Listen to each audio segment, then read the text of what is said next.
شهر خاموش دلم رو تو پرآوازه کردی. آتش این عشق کهنه دیگه خاکستری بود. اومدی وقتی تو سینه نفس آخری بود. به عشق تو زنده بودم منو کشتی دوباره زنده کردی.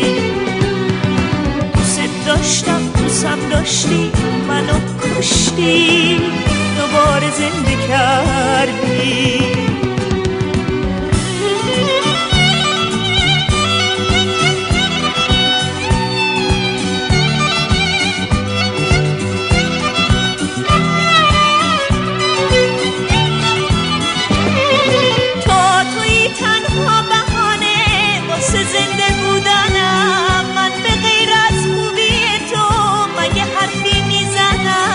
عشقت به من داد عمر دوباره، معجزه با تو فرقی نداره.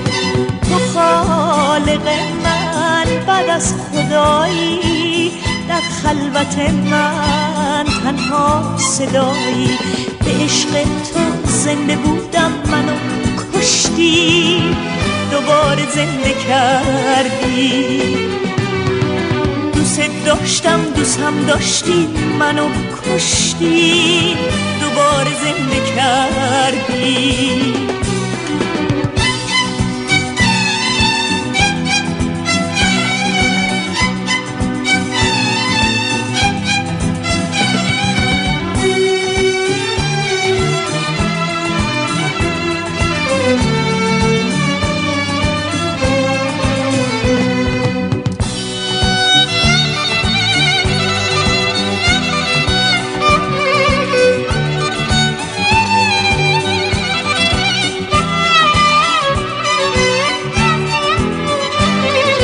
رفته بود هرچی که داشتیم دیگه از خاطر من. کهنه شد اسم قشنگت میونه دفتر من.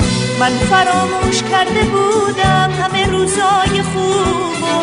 اومدی آفتابی کردی تن سرد غروب. و عشقت به من داد عمر دوباره، معجزه با تو فرقی نداره. تو خالق من بعد از خدایی، در خلوت من تنها صدایی. به عشق تو زنده بودم منو کشتی دوباره زنده کردی.